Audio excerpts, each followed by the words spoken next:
So part 7. The 13 to 17 range, outside of everything that I did, I used to ride with a bike gang called the Gravediggers. I was 14 years old, and these guys were all in their 20s. Vietnam vets, the forgotten children of America. I found a home with these guys. They were great. They took me in. They treated me like I was a king. And I went to the fights and the whole 9 yards with these guys. And the one guy, his name was Maggot. Well, that wasn't his name. That was his street name. He knew I lived in the woods, so we ran some stash in the woods where I lived. And I was playing. I get a gig or two a week with the Silvertones or my cousin or Ronnie Zaffino or one of them guys. So I was playing also, and it was a fast life. It really was. I just anything I could do. So I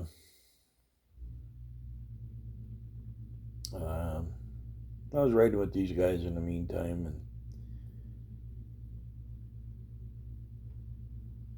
and like I said, I lived in the woods. I was partying, I was drinking, I was, basically that the whole 4 year period, it's just mostly a blur because, I was doing acid, you name it.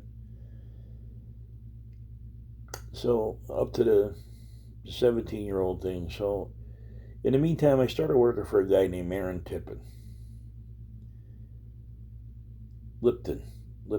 Aaron Lippin, that's the guy's name. I keep getting him confused with a country singer. His personal protection systems. I used to stock ammo, stuff like that at the place because I had an indoor range, and there was a lot of people that came through there.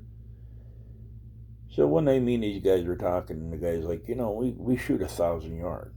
I said, I seen you shoot here, and he's, you can shoot. I said, well, yeah, I guess. So they took me to this 1,000 yard range, and it took me maybe 25, 30 shots to understand the concept, and I started whacking these targets at, 500, 600 yards. So the guy said to me, would you be interested in the job working outside the United States? And I was like, sure. So I kind of got signed up with a group of people. And these group of people had big connections, which led me to working with the United States Army, so they got a contract to go to El Salvador and base security for the 7th Special Forces. A lot of people go to me, huh? Well, at that time, and I don't know how it worked, I was just working for the guys. Basically, they had a base. I'm not going to disclose areas, but let's just say they had a base in El Salvador by the name of Anna. There's a prefix and an Anna. I'm not going to say what it is. So I wound up there at, it was a 17 and a half, something like that. And that was base security. They ran patrols. They taught the people like Green Berets do. We pulled base security. So I got to know a lot of these guys. And they're like, hey, blah, blah, blah, blah. And they pulled some strings. And they sent me back to the United States, where I received a lot of training. So at that time, we weren't called contractors. We were called mercenaries. And I was a government employee at that point. So I received some training, sent me back to Costa Rica. Spent 4 months there, sent me back home, did a little more training. Sent me back to El Salvador, and then I went to Honduras. So through the whole time period, I'm sure training. The guys, the group said to me, "Listen, man," he says, "you're just like a part of us." I said, "Yeah." And he said, "Well, on our recommendation, you could be fast tracked." Blah blah. Okay, so I go back here. Went through airborne training. I went through the end of the course for the Army Special Forces, and I it was what you call a candy striper. I couldn't learn to say. I was pretty fluent in Spanish at the time, but I couldn't really pass the test and stuff. And I wasn't actually officially Army. I was working with. So you didn't get the graduations and everything, but I got an honorary title.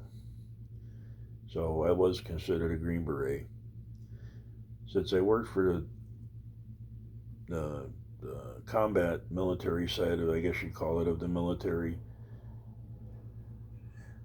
I am a combat vet. I am a Army vet, but I don't have the distinction of all the shit that went on. So to come clean on, yes, I am considered a Green Beret. I call it an honorary Green Beret. Went through a lot of the training, everything else, but I never actually physically joined the United States Army. I worked for the United States government with the Green Beret. So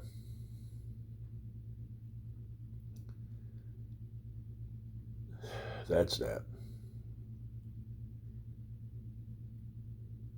I would tell people, that I am, because nobody would understand what I just went through, because at the time it was just, you had to be there. So I come back home from that, and I got married. And I won the second deployment. I got married to a woman, and she wasn't very good. And came back from my third deployment. She said to me, my boss offered me $40 in a night in a hotel room and a bottle of wine.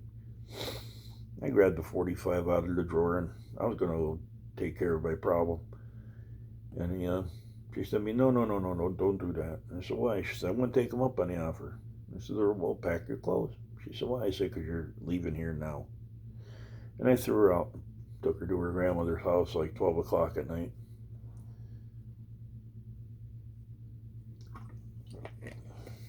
So that was 1984, around that period.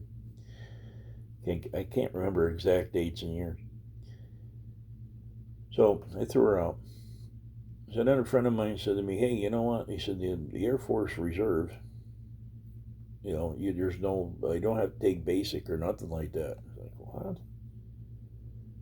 Yeah, really. So I was 198 pounds at the time, and I went down and seen this guy, and I was like, hey, listen, they said there's no basic. He said, well, no, there isn't. So, oh, okay. So they kind of signed me up. I say kind of because there was no basic, just they signed me up. So they sent me, he said to me, now, there's this and there's this. Okay, so one unit's an auxiliary unit. And so auxiliary, he said, yeah, well, there's the Air Force Reserve, then we have an auxiliary unit. All right. He said, it's called the Civil Air Patrol. Okay. He said, it's a non-combat branch of the Air Force. All right, so what do they do there? He said, well, you have survival instruction and stuff from your last go around. I said, yeah, I do. He said, how would you like to become a survival instructor? All right. So off to the Civil Air Patrol I went. So now I'm part of the Air Force, legally part of the Air Force. So they sent me to a place called Hawk Mountain, where I became a airborne ranger for Civil Air Patrol, which basically meant that I could jump out of planes and play with ropes.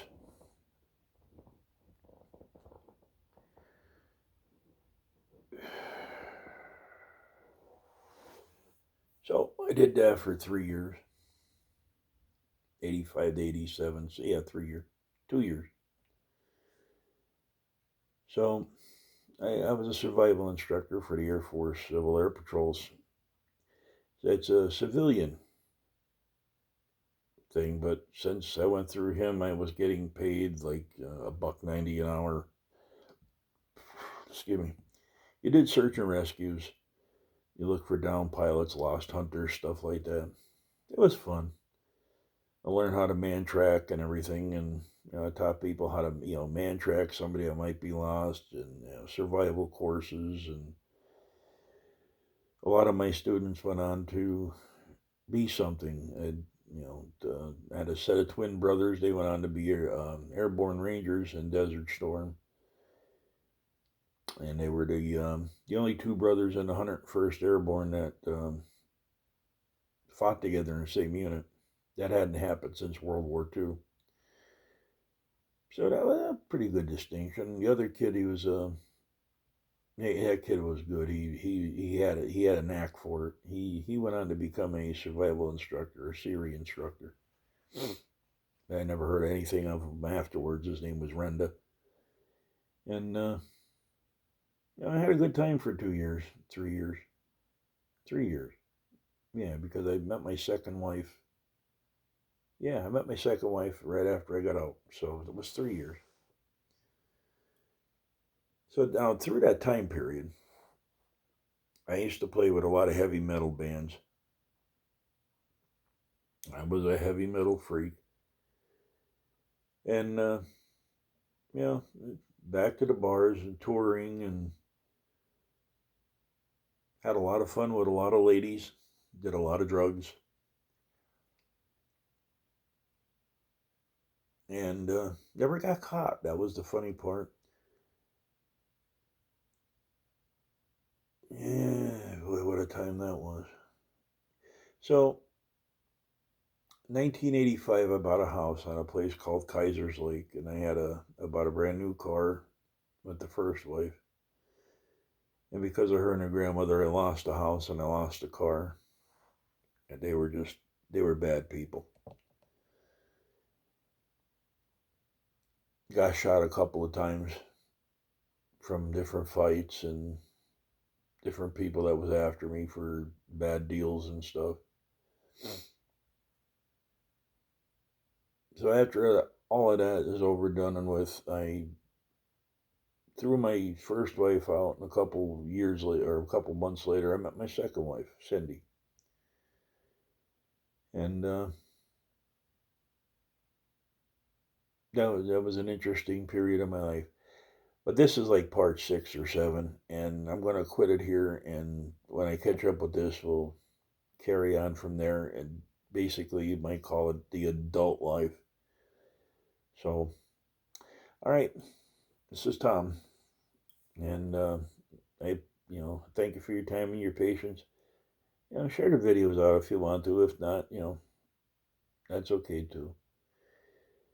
And in the meantime, I hope you guys have a good one, and we'll see you on the next ones.